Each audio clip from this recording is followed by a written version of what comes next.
दोस्तों नमस्कार। मैं हूँ नंदलाल भारती और आप सुन रहे हैं उपन्यास चांदी की हंसुली। दोस्तों अब तक आपने इस उपन्यास की 12 कड़ियाँ सुन ली हैं। 12वीं कड़ी में आपने सुना था कि सोनरी अपने जेठ जी को हंसुली वापस करना चाहती है ताकि जेठ जी साहूकार सोनार का कर्जा भर सकें। दीनानाथ यानी सोनरी के जेठ बोलते हैं, पगली तुम्हारे सुहाग की निशानी है ये चांदी की हंसुली, संभाल कर रख, कोई मांगे भी तो नहीं देना। इसमें तो विश्वास, संस्कार और मर्यादाएं बंधी हुई हैं। इतनी आसानी से तुम हंसुली के परित्याग की बात कैसे सोच सकती हो? हंसुली के कर्जे की चिंता तुमको करने की ज़रूरत नहीं है। साहूकार का कर्जा चुका दिया है, तुम चिंता मत कर बहू। सोनरी जेठ जी की बात सुनकर हंसुली चूमते हुए घर में भागी खुशी खुशी। आइए सुनते हैं उपन्यास चांदी की हंसुली का 13वां एपिसोड। साहूकार का कर्जा चुका दिया गया है, यह सुनकर सोनरी के पांव बारा हो गए। माथे की तपन बर्फ सी होने लगी थी। जेठ मास की तपन और तेज गति से बढ़ रही थी। जेठ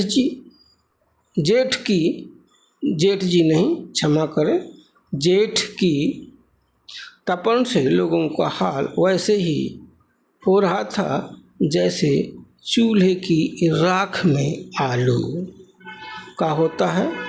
भयावह लू का असर चरम पर था। चूल्हे से लपट भी खूब उठ रही थी, पर रोटी का तवे पर खेलना काफ़ी आनंददायी लग रहा था। सोनरी को इसी से तो पेट की आग बुझने वाली जो थी। सोनरी भयावह गर्मी में भी चूल्हे की लपट से तप कर भी गीले आटे को आकार दे रही थी प्रसन्न चित्र मुद्रा में। गांव के बच्चे लू से बेखबर आम जामुन के पेड़ के नीचे इधर उधर भाग दौड़ मचा रखे थे। इसी आग उगलती लू में गोदना गोदने वाली गीत गा गा कर पुकारने लगी, गोदना गोदा लो, गोदना गोदा लो, गोदना गोदा लो। आवाज़ लगाते हुए नटिन दीनानाथ के दरवाजे पर आ गई। नटिन की आवाज़ सुनकर सुखिया घर में सी ही आवाज़ देने लगी, अरे ओ गोदना गोदने वाली, रुक जाना, रुक जा, रुक जा, मेरी पतोहू को गोदना गोदवाना है। नटिन दीवार की छाया में सिर से टोकरी उतार कर जमीन पर रख कर वहीं बैठ गई। सुखिया सोनरी को आवाज़ देने लगी। सोनरी हड़बड़ाई हुई आई और बोली, क्या हुआ माँ, क्या हुआ, क्यों बुला रही हैं? प्यास लगी है, भूख लगी है, क्या हुआ माँ, बताओ ना। सुखिया बोली, बहू न प्यास लगी है न भूख लगी है, मुझे कुछ ज़रूरत नहीं है, होगा भी मुझे क्या होगा, कहाँ अभी मर रही हूँ, अभी मर नहीं रही हूँ, मुझे कुछ नहीं हो सकता है अभी। अरे मुझे क्या होगा रे, कब से तुझे बुला रही हूँ, तुम सुन ही नहीं रही है। गोदनवा गोदना गुदवाले होती। सोनरी आश्चर्य से बोली, अम्मा गोदना? सुखिया बोली, हाँ बहू गोदना, गोदना ही गुदवाने को बोल रही हूँ, और क्या बोल रही हूँ। सोनरी बोली, अम्मा गोदना गुदवाना जरूरी है क्या? सुखिया बोली, हाँ बहुत ज़रूरी है, बहुत ज़रूरी है। ज़रूरी है ना, यही तो एक गाना है जो साथ जाता है। ब्याह गौना के बाद ससुराल का गोदना मंगलकारी होता है, शुभकारी होता है। यह भी एक परंपरा है सोनरी, इसका भी पालन करना चाहिए बहू। मेरी सास तो कहती थी जब तक बहू के हाथ पर गोदना न गुद जाए तब तक पतोहू के हाथ का पानी भी नहीं पीना चाहिए। देर हो गई है गोदना गुदवाने में, ये नठिन ही देर से आई है, नहीं तो तुम्हारा गोदना तो बहुत पहले गुद जाना था। शादी के आते ही दूसरे दिन गुद जाना था, देर से ही, पर गोदना गुदवा लो, एक नन्हा सा ही गुदवा लो, कोई हाथ नहीं दुखेगा गोदना गुदवाने में। गोदना गुदवाने में तो अच्छा लगता है बहू, एक गोदना एक अच्छी निशानी है, परंपरा है, और बहुत पुरानी परंपरा है, पुरखों से चली आ रही है। तुमको गोदना गुदवाने में कोई दिक्कत नहीं होगी बहू, गुदवा लो एक नन्हा सा। सोनरी बोली, अम्मा डर तो लग रहा है, सुई सुई हाथ भर गोद डालेगी ये नठिन, खून निकलेगा। खून मुँह से देखा नहीं जाता अम्मा, और मेरा ही खून मेरे हाथ से निकलेगा, मुझको रोना आएगा अम्मा, मुझे डर लग रहा है अम्मा गोदना गुदवाने में। सुखिया बोली, अरे कैसा डर, डरते नहीं हैं। जो जिंदगी में डर गया वो कभी जीत नहीं पाता, आगे नहीं बढ़ पाता। डरो बिल्कुल नहीं, आगे बढ़ो, गोदना गुदवा लो। डर कैसा, क्यों डर रही है, मैं हूं ना। सोनरी बोली, सुई से हाथ छिद जाएगा अम्मा, खून बहेगा, मुझे डर लगता है खून से अम्मा। सुखिया बोली, सोनरी गोदना मंगलकारी है और पवित्रता का सूचक है,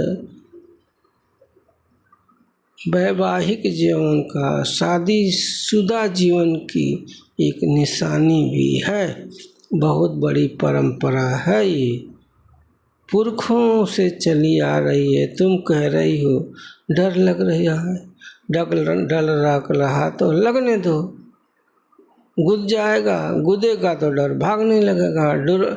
गुदना गुदवा लो, डर सब निकल जाएगा।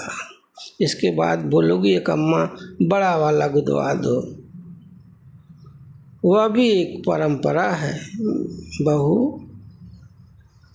पहले तो औरतें पूरे हाथ पर, माथे पर, दाढ़ी के नीचे गुदवा लेती थी। तुम छोटा सा गोदना गुदवाने में इतना डर रही हो, यह भी एक परंपरा है, परंपरा निभाओ और गोदना गुदवा लो। तुमको पहले ही बता चुकी हूँ, ससुराल में गोदना गुदवाया ही जाता है। चलो उठो, अब तो गुदवा लो, सिफारिश न करवाओ बहू, ऐसे डरोगी तो जमाने के साथ कैसे चलोगी। बड़े बूढ़ों का कहना भी मानना चाहिए। तुम तो संस्कारवान हो, तुम्हें गोदना के नाम पर डर अच्छा नहीं लगता बहू, अच्छा नहीं लगता। देखो नठिन बेचारी कब से बैठी है लू में, वह भी तो इंसान है, पापी पेट के लिए दिन भर इस लू में धूप में घूम रही है। तुम्हारी बाट जो रही है जल्दी करो उसको, और तो जाना है उसकी ग्राहकी रुक रही है, चलो गोदना गोदवाओ। सुनरी बोली, अम्मा बहुत डर लग रहा है। सुखिया, डर लगने की तो कोई बात नहीं होनी चाहिए, बस चींटी जैसे काटती है वैसे ही तो महसूस होता है। मेरे हाथ पर देखो, पूरा हाथ गुदा पड़ा है। गोदने से तू नई नवेली होकर डर रही है। गोदना पक्का श्रृंगार होता है, गोदना में डरना नहीं चाहिए। यही तो एक ऐसा गहना है जो तन से कोई नहीं उतार सकता। हर ब्याहता नारी के दाहिने हाथ पर मायके का और बाएं हाथ पर ससुराल का गोदना तो होना ही चाहिए। यही गहना तो साथ जाता है। सोने, चांदी, लोहे, तांबे के सारे गहने, मुनरी तक मरने के बाद खींच कर सब उतार लेते हैं बहू, गहना कोई नहीं उतार पाता, यही साथ जाता है। गोदना कोई नहीं उतार सकता शरीर से, यही गोदना तो आखिरी तक साथ निभाता है।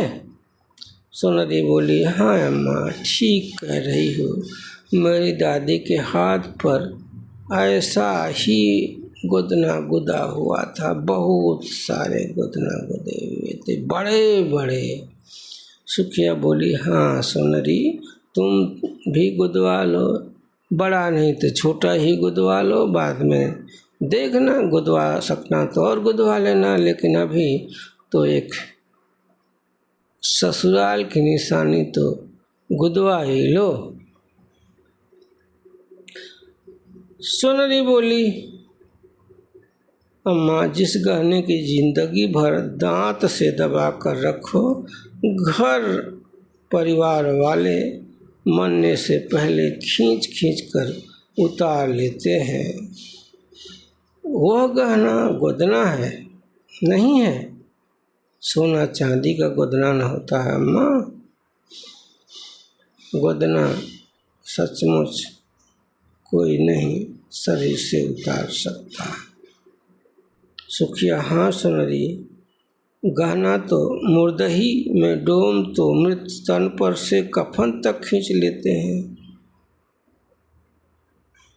सुनरी को समझा रही है सुखिया सास, बहू मरने के बाद सोना चांदी लोहा पीतल जो भी शरीर पर गहना होता है, मरने के पहले ही सब खींच लेते हैं। बचा खुचा जो होता है वो बाद में भी खींच लेते हैं। इतना ही नहीं, मुर्दहिया में जब जाते हैं, श्मशान में जब जाते हैं न मुर्दा शरीर, तो डोम भी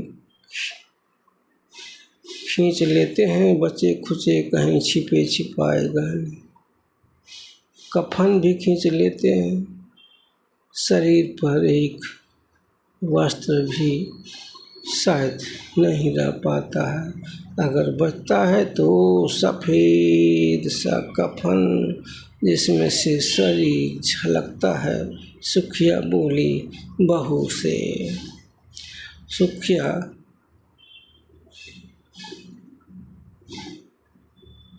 बोली, हाँ बहू। आगे सुखिया बोली, हाँ बहू सुनरी, गहना तो गहना कफन तक मुर्दहिया में उतर जाता है शरीर से। सोच, गोदना रूपी गहना कौन उतार सकता है, कौन ले सकता है। यही तो गहना जीते मरते साथ निभाने वाला है, होता है। तू है कि गुदना गुदवाने के लिए मना कर रही है, पहले ही तो तुम्हें गुदवा लेना चाहिए था गुदना। नटिन ही नहीं आई। कहते हैं ब्याह के बाद जब दुल्हन अपने ससुराल आती है तब तक गोदना रूपी गहना दुल्हन को न मिल जाए तो उसके हाथ की बनी रोटी भी नहीं खानी चाहिए।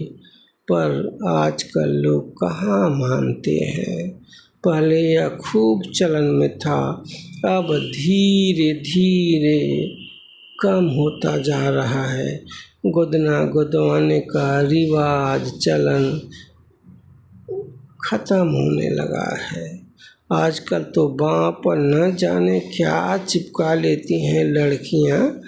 सोनरी देर न कर, चल गोदना गुदवा ले। तू तो गुदना ले, भले गुदना गुदवा ले। सोनरी तू तो गुदना गुदवा ले, भले ही तू अपनी पतोहू का ना गुदवाना चलेगा। तब तक दुनिया में बहुत कुछ बदलाव हो जाएगा। सोनरी बोली, अम्मा गोदना गोदवाना परंपरा है तो मैं ज़रूर गुदवाती हूँ। आपकी बात भी तो माननी होगी। अब तो आप ही माँ बाप हो। कहते हैं माँ बाप धरती के भगवान होते हैं। आप भले सासू माँ हो, लेकिन आप भी हमारे लिए भगवान हो। तो आपका कहना न मानकर मुझे नरक नहीं भोगना है अम्मा। सुखिया बोली, जरूर गुदवाओ बहू। सोनरी अम्मा गोदना गुदवाने वाली से बोलना कि वह गा गा कर गाएगी। सुखिया बोली, तू तो गुदवाओ, देखना कैसे बातें करती है। रोता इंसान हंस हंस कर लोट पोट हो जाए। गीत तो ऐसे गाती है कि नींद आ जाए। सोनरी मायके में छोटा सा गोदना गुदवाई थी।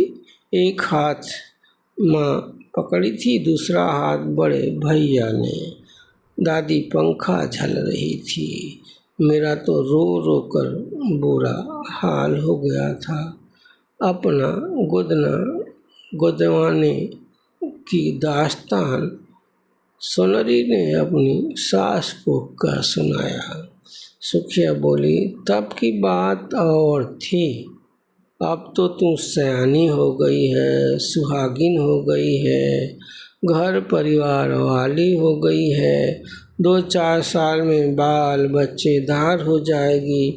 इतना डरेगी तो कैसे निभेगी। अरे औरत जात तो गहना की लालसा में ही जीती मरती है।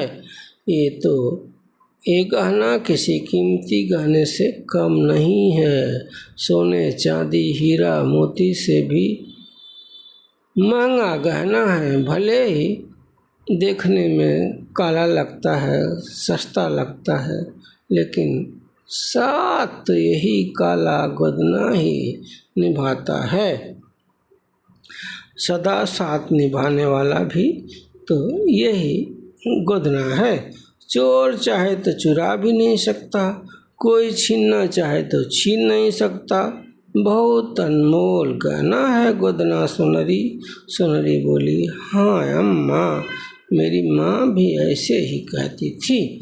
सुखिया बोली, देर न कर, चल एक पक्का गहना ले लेती हूँ तेरे गोदना के रूप में। सोनरी अपनी सास सुखिया के साथ गोदना गोदवाने के लिए चल पड़ी। वैसे भी उसकी हार्दिक इच्छा तो थी गोदना गोदवाने की। भला कौन संस्कारित बहू परंपराओं के पालन के लिए आगे नहीं बढ़ेगी। सोनरी सारे डर को भूलकर गोदना गोदवाने के लिए घूंघट निकाले नटिन के सामने बैठ गई। सुखिया नटिन से बोली, देखो नए डिजाइन का गोदना, वही पुराने घिसी पिटी डिजाइन का गोदना नहीं गोदना। नटिन बोली, हाँ बिटिया को मैं वैसे ही गोदना गोदूंगी जो आजकल नया चलन में है। लड़कियां खूब पसंद कर रही हैं, दुल्हनें खूब पसंद कर रही हैं, वही गोदना गोदूंगी। सब मेरे दिमाग में रहता है डिजाइन, जो जैसी डिजाइन बोलता है, जो जैसी डिजाइन बताती है दुल्हन लड़की जो भी, मैं बस अपने दिमाग की डिजाइन से गोदना गोद डालती हूँ। सुखिया बोली, आजकल तो खूब नई नई डिजाइन की गोदना गोदे जा रहे हैं। नटिन बोली, हाँ बहन, नई डिजाइन का ही गोदूंगी, चिंता ना करो, आपकी बहू मेरी बहू है। सुखिया बोली, अच्छा गोदना गोदोगी तभी पैसा मिलेगा? अच्छा गोदना गोदोगी तभी पैसा दूंगी, याद रखना, पहले बता ही दे रही हूँ।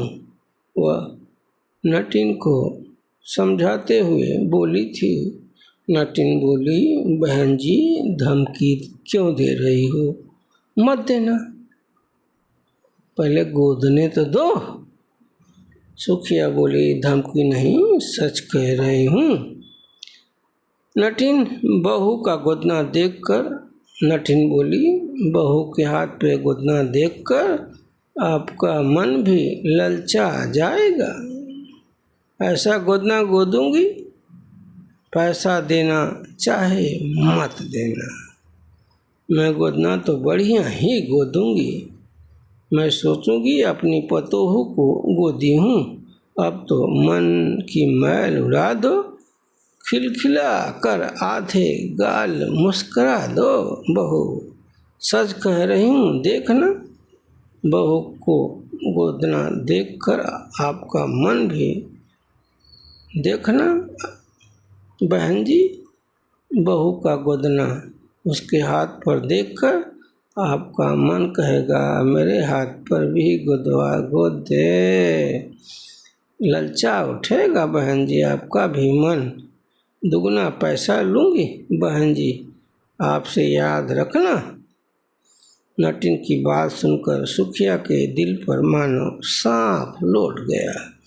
उसका भी मन करने लगा नटिन सोनरी के हाथ पर गोदना गोदे जा रही थी। बढ़िया बढ़िया गीत भजन भी गा रही थी। देखते ही देखते सोनरी के हाथ पर एक खूब सुंदर सी डिजाइन उभरने लगी थी। सोनरी के आँखों में आंसुओं की बाढ़ आ चुकी थी। सोनरी की आँखों के बाढ़ का पानी नटिन के हाथ पर झरा झर झर रहा था। नटिन बोली, अरे बहू, इन मोतियों को संभालो, क्यों बहा रहे हो बिना किसी मोल के? ये तो आंसू अनमोल हैं, इन्हें रोको। मंगल बेला में आंसू क्यों बहा रही हो? पिया जब हाथ पर हाथ फेरेंगे ना, तब दुनिया का स्वर्ग तुम्हारे दामन में उतर जाएगा, तब तन झंझना उठेगा, मन भी गुदगुदाने लगेगा, तब मेरी याद नहीं आएगी, खो जाओगी स्वर्ग के सुख में। कहते हुए नटिन हंस पड़ी। नटिन का हंसना था कि उपस्थित सारी औरतें खिलखिलाकर हंस पड़ी और बोली, सोनरी सोच, पिया का हाथ पड़ते ही शुद्ध बुद्ध खो जाओगी। पिया और पिया का तन तो जन्नत का सुख देने के लिए ही होता है। सोनरी लजा सी गई थी। अपनी आँखों में उमड़ रहे मोतियों को घूंघट में छुपाने लगी थी। नटिन बोली, अरे बहू, इन मोतियों को घूंघट में समेटकर साड़ी गीला कर रही हो? नटिन की बात सुनकर गांव की लड़की रदिया बोली, बहूजी, सब यहीं बहा दोगी तो भैया को क्या दिखाओगी? अरे संभालो, भैया से भी तो सेवा करवाना है कि नहीं? रदिया की बात सुनते ही जैसे हंसी की आंधी आ उमड़ी। सोनरी भी हंसे बिना ना रह सकी। नटिन सोनरी की हंसी को देखकर अपना गोदना गोदने की अपनी गति और बढ़ा दी। बीच बीच में हंसी के बम फोड़ती रही, गीत गाकर गोदना गोदती रही। नटिन की गति देखकर बुधिया बोली, सोनरी गोदवा ले, रोटी की चिंता ना कर, चूल्हा चौका तो प्रेमनाथ से करवा लेना, और खातिर भी आज तो तुम खटिया से नीचे पाँव नहीं रखना। रधिया बोली, क्या भौजी का पाँव भारी हो गया है? भौजी बड़ी जल्दी उन्नत कर ली। सुखिया बोली, क्या बक रही हो तुम लोग? अपनी औलादें ऐसी नहीं हैं कि घरवाली को रोटी बनाकर खिलाएंगे। एक गिलास तो दुख में कोई पानी देने को तैयार नहीं, खटिया पर रोटी दे रहा है, वह भी प्रेमनाथ। यह तो हर देहाती औरत का हाल है। बेचारी कितनी तकलीफ में क्यों न हो, चूल्हा चौका तो करना ही पड़ता है। मर्द का रोटी बनाकर घरवाली को देना सूरज का पश्चिम से उगने के बराबर है। मर्द लोग तो अपनी घरवाली को पानी देना भी अपनी तौहीनी समझते हैं। नटिन बोले, अरे बहन जी, आजकल की बहुएं क्या कोई भी देहाती औरत अपने पति से नहीं करवा सकती। मर्द चाहे तो औरत करने नहीं देगी, क्योंकि उसका पति तो उसका भगवान होता है। कई औरतें तो बहुत जुल्म झेलती हैं। अभी भी मर्दों की सोच नहीं बदली है। जब तक गांव की औरतें पढ़ी लिखी नहीं होंगी, जातिवाद का जहर समाज में घुलता रहेगा, ऊंच नीच का भेदभाव रहेगा, तब तक औरतें ऐसे ही पिसती रहेंगी। बूढ़ी कुप्रथाएं भी तो औरतों के लिए जंजीर हैं। बेचारे लड़के भी तो नहीं पढ़ पा रहे, चौखट पर गरीबी जो पसरी हुई है। एक बात तो तय है कि जब तक पढ़ लिख जाएंगे तो तरक्की की बाढ़ आ जाएगी। जब ये लड़के लड़कियां पढ़ लिख जाएंगे ना बहन जी, तब देखना कितनी तरक्की करेंगे। औरतों को जुल्म भी नहीं झेलना पड़ेगा। औरतें बेचारी गृहस्थी के बोझ से दबी पड़ी रहती हैं, लेकिन चाहे तो घर को मंदिर बना सकती हैं। सच कहा गया है कि बिना घरनी के घर भूत का डेरा। सुखिया बोली, हाँ नटिन बहन, तुम ठीक कह रही है। हाँ, मर्द लोग कमा कर पैसा कौड़ी, अन्न, राशन पताई सब लाते हैं। इसी में समझते हैं कि उनकी जिम्मेदारी पूरी हो गई। बेचारी औरत कूल्हों के बैल सरीखे पिसती रहती है रात दिन। नटिन बोली, लो सुखिया बहन, अपनी बहू का हाथ देखो। सुखिया बहन देखो अपनी बहू का हाथ, सारी बहन नहीं बहू का हाथ देखो सुखिया बहन। सुखिया बोली, क्या देखूं? गोदना तो पूरा गोदो, पूरा करो, जो गोद रही हो पूरा गोदो, फिर देखूंगी। अभी आधा अधूरा गोदना क्या दिखा रही हो? नटिन बोली, गोद दिया और तो नहीं गोदना है। सुखिया, नहीं, इतने में ही बेचारी बेसुध हो रही है बाकी जो डिजाइन है वह भी भर दो। नटिन बोली, बहू का गोदना पूरा हो गया है। बहू का गोदना देखो, कितना अच्छा गोदी हूँ। बहू बचा कर रखना, किसी की नज़र न लगने पावे। रात में प्रीतम से पूछना, पिया से पूछना, गले में हाथ डालकर, पिया जी कैसा लग रहा है हाथ पर गोदना। सुखिया बोली, देखना तुम्हारी ही नज़र न लग जाए। गोदना बढ़िया गोदी है, मान गई तुम्हारे हाथ को। नटिन बोली, ठीक कह रहे हो बहन, कभी कभी माँ की नज़र भी लग जाती है बच्चे को। भगवान मेरी नज़र बहू को न लगे।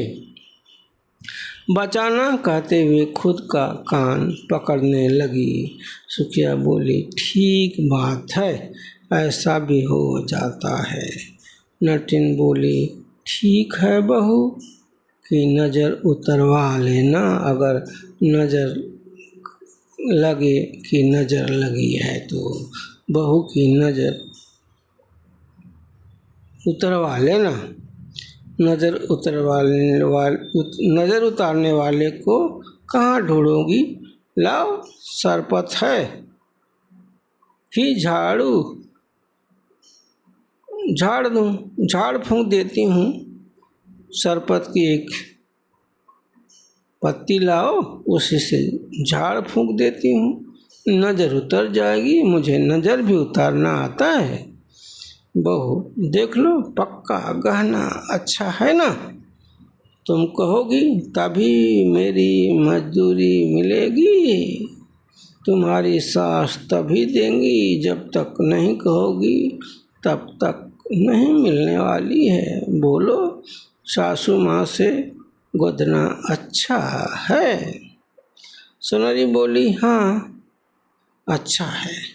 कहते हुए उठी, वह हाथ पर एक और पक्का गहना लेकर अंदर चली गई। ऐनक के सामने, दर्पण के सामने खड़ी होकर एक पल को गले में पहनी चांदी की हंसुली, तो दूसरे पल हाथ पर गोदे गए, उकेरे गए नए चंद्रहार को टुकुर टुकुर निहारने में खो गई। दोस्तों, यह था चांदी के उपन्यास का 13वां एपिसोड। यह एपिसोड आपको कैसा लगा ज़रूर बताइएगा। आपका बहुत बहुत धन्यवाद।